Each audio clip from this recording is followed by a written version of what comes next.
Bismillahirrohmanirrohim. Assalamualaikum warahmatullahi wabarakatuh. Kami dari kelompok 2, kelas 11 MIPA 4 akan menyampaikan materi beriman kepada Rasul-Rasul Allah Subhanahu wa Ta'ala.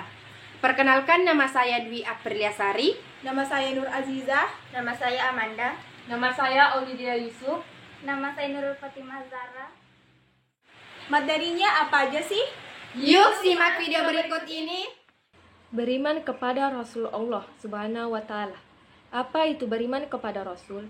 Beriman kepada Rasul merupakan rukun iman yang keempat.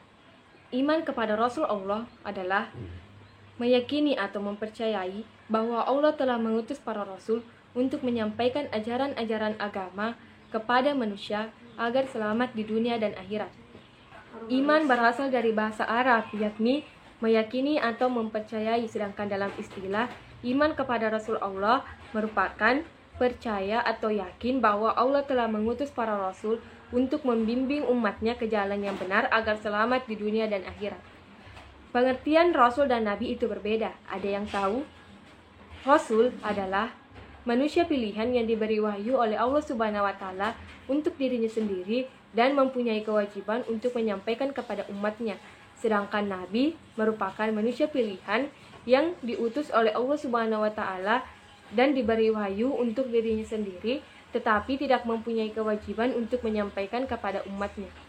Sebagaimana Allah Subhanahu wa Ta'ala dalam Quran surah Al-An'am ayat 48 yang artinya, dan kami mengutus para rasul itu melainkan untuk memberi kabar gembira dan memberi peringatan.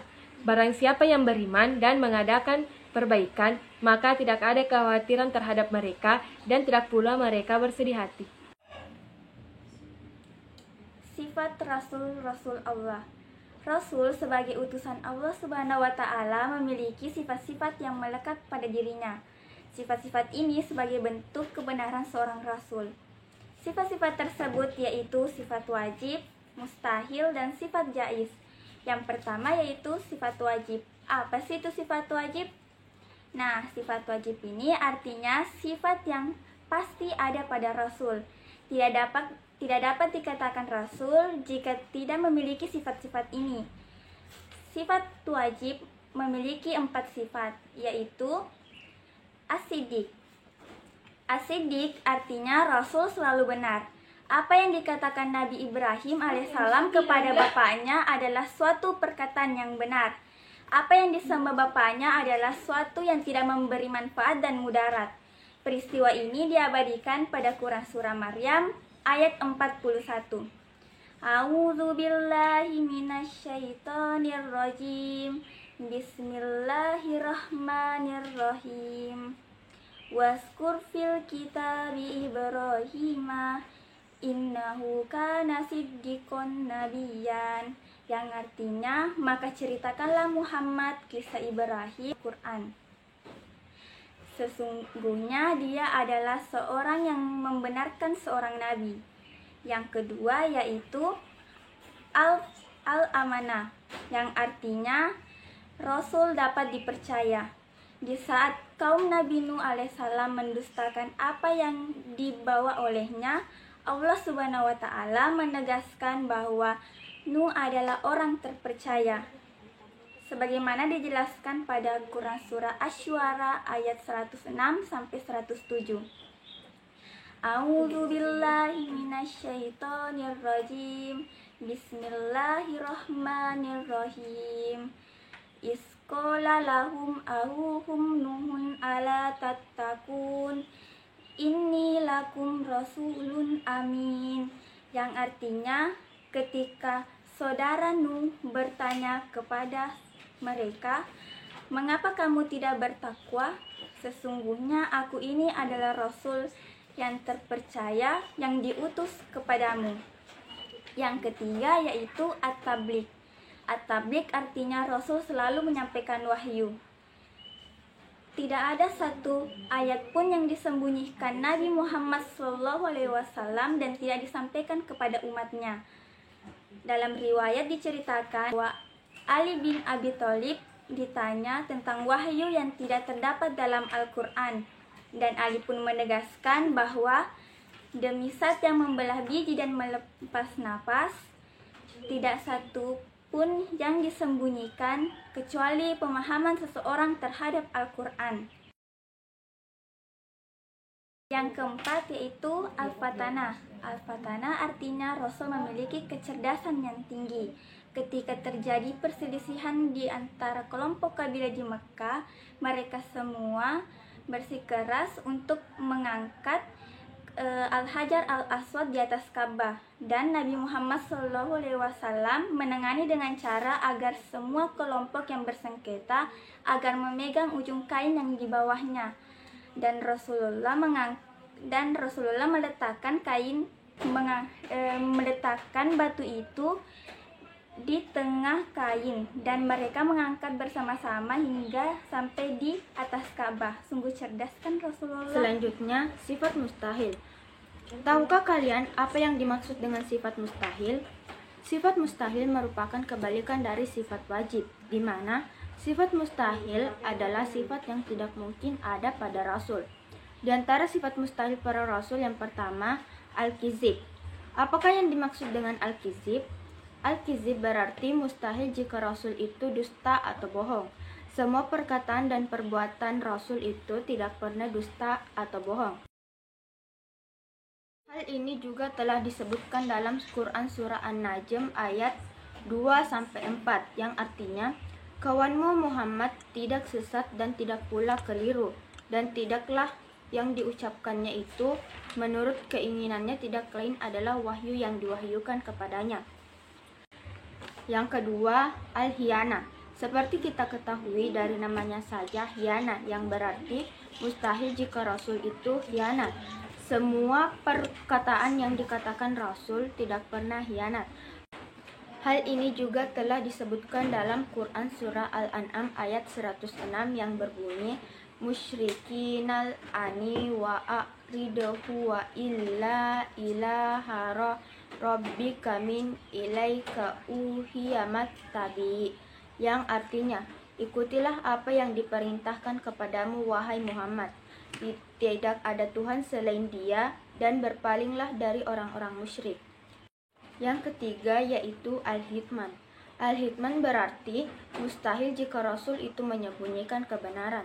Semua yang diwahyukan kepada Rasul akan disampaikan kepada para umatnya. Hal ini juga telah disebutkan dalam Quran Surah Al-An'am ayat 50. Yang keempat yaitu al-baladah. Al-baladah berarti mustahil jika Rasul itu bodoh. Walaupun Rasulullah SAW tidak bisa menulis dan membaca, namun Rasulullah SAW pandai. Selanjutnya, sifat jaiz. Sifat jaiz bagi Rasul merupakan sifat kemanusiaan, yakni al-ardul basyariyah, yang berarti Rasul juga mempunyai sifat sebagaimana manusia biasa. Sifat kemanusiaan apakah yang dimaksud? Sifat ini diantaranya rasa lapar, haus, sedih, senang, berkeluarga, dan lainnya. Bahkan Rasul juga akan meninggal sebagaimana makhluk lainnya. Hal ini telah disebutkan dalam firman Allah yang berarti, orang ini tidak lain hanyalah manusia seperti kamu. Dia makan seperti apa yang kamu makan, dan dia minum seperti apa yang kamu minum. Quran Surah Al-Mu'minin ayat 33. Selanjutnya yaitu tugas Rasul-Rasul Allah Subhanahu wa Ta'ala. Secara umum, tugas Rasul adalah menyampaikan wahyu yang diterima dari Allah Subhanahu wa Ta'ala kepada umatnya untuk dijadikan pedoman hidup yang baik dalam memelihara kehidupan manusia dari hal-hal yang akan merugikan. Adapun tugas Rasul yang pertama, menegakkan tauhid. Para rasul berusaha meyakinkan umatnya untuk mempercayai dan meyakini kalimat tauhid ini. Para rasul bertugas untuk menegaskan kepercayaan yang benar, yaitu mengabdi kepada Allah Subhanahu wa Ta'ala, Nabi dan Rasul Allah Subhanahu wa Ta'ala. Hal ini dijelaskan dalam Quran Surah Al-Anbiya ayat 25 yang artinya, dan tidak ada seorang rasul pun sebelum engkau Muhammad, melainkan kami wahyukan kepadanya bahwa tidak ada Tuhan yang berhak disembah selain aku, maka sembahlah aku. Yang kedua yaitu pembawa kabar gembira dan peringatan. Para rasul bertugas untuk memberikan kabar gembira bagi mereka yang beriman dan beramal saleh, berupa surga yang penuh dengan kenikmatan. Serta para rasul bertugas memberikan peringatan bahkan bahwa akan adanya siksa neraka bagi mereka yang ingkar dan menentang perintah Allah. Hal ini dijelaskan dalam Quran Surah Al-An'am ayat 48 yang artinya, para rasul itu kami utus untuk memberi kabar gembira dan peringatan. Barang siapa yang mengerjakan kebaikan, maka tidak ada rasa takut pada mereka dan mereka tidak akan bersedih hati. Yang ketiga yaitu menunjukkan jalan yang lurus dan benar.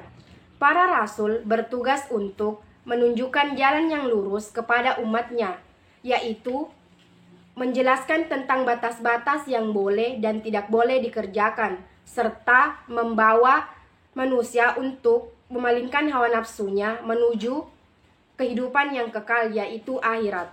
Hal ini dijelaskan dalam Quran Surah Fatir ayat 24 yang berbunyi, A'udzubillahi minasyaitonirrajim. Bismillahirrahmanirrahim. Inna arsalnaka bil haqqi basyiran wa nasir. Wa in min ummatin illa wala fiha nasir. Artinya, sungguh kami mengutus para rasul dengan membawa kebenaran, yaitu pembawa berita gembira dan peringatan, dan tidak ada satupun umat melainkan mereka yang datang untuk membawa peringatan. Yang keempat yaitu menjadi teladan yang baik. Setiap sikap dan perbuatan rasul merupakan akhlak yang terpuji, sehingga harus menjadi teladan bagi umatnya. Para rasul menjelaskan tentang cara-cara memuliakan dan membesarkan Allah Subhanahu wa Ta'ala dalam bentuk kegiatan ibadah, menjauhi larangannya dan perbuatan tercela, serta menjelaskan tentang pahala dan dosa. Hal ini dijelaskan dalam Quran Surah Al-Ahzab ayat 21 yang artinya, sungguh telah ada pada diri Rasulullah itu suri teladan yang baik bagimu, bagi orang yang mengharap rahmat Allah Subhanahu wa Ta'ala dan kedatangan hari kiamat banyak mengingat Allah. Dalam membesarkan dan memuliakan Allah Subhanahu wa Ta'ala juga dijelaskan dalam Quran Surah Al-Baqarah ayat 133 yang artinya, pada saat maut menjemput Yakub, apakah kamu menjadi saksinya? Mereka berkata kepada anak-anaknya, apa yang engkau sembah sepeninggalanku? Mereka menjawab, kami menyembah Tuhan dan Tuhan nenek moyangmu, yaitu Ismail, Ishak, dan Tuhan yang Maha Esa, serta berserah diri kepadanya. Hikmah beriman kepada Rasul Allah Subhanahu wa Ta'ala. Sebelumnya, apa sih contoh perilaku yang memperlihatkan bahwa kita beriman kepada Rasul Allah Subhanahu wa Ta'ala? Yang pertama, percaya bahwa Rasul Allah Subhanahu wa Ta'ala merupakan utusan dari Allah Subhanahu wa Ta'ala untuk menyampaikan risalah dakwah kepada umatnya. Kedua, percaya dan takwa kepada Allah Subhanahu wa Ta'ala. Oleh sebab itu, hendaknya kita mematuhi segala perintahnya dan menjauhi segala larangannya. Yang ketiga, percaya bahwa manusia diciptakan hanya untuk berbakti kepada Allah Subhanahu wa Ta'ala. Yang keempat, dapat mengetahui yang mana yang hak dan mana yang batil. Apa sih hikmah yang kita dapatkan? Pertama, makin sempurna imannya. Kedua, terdorong untuk menjadikan contoh dalam hidupnya. Ketiga, terdorong untuk melakukan perilaku sosial yang baik. Keempat, menjadi suri teladan dalam hidupnya. Yang kelima, cinta terhadap Rasul Allah Subhanahu wa Ta'ala dengan mengikuti segala ajarannya dan mengamalkannya dalam kehidupan sehari-hari. Keenam, percaya bahwa kita sebagai manusia hanya diciptakan untuk beriman kepada Allah Subhanahu wa Ta'ala seperti pada firman ayat 56 yang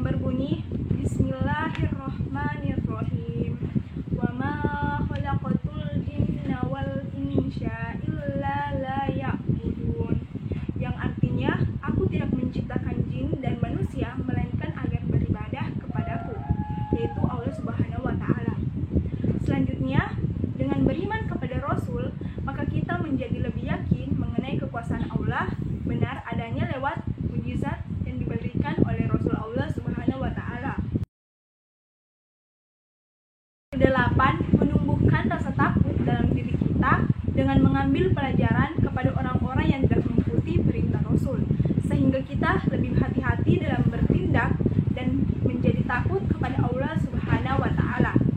9. Menyadari bahwa hakikatnya diri kita adalah makhluk ciptaan Allah Subhanahu wa Ta'ala. Yang terakhir, cinta terhadap apa yang dibawanya kemudian diamalkan dalam kehidupan sehari-hari.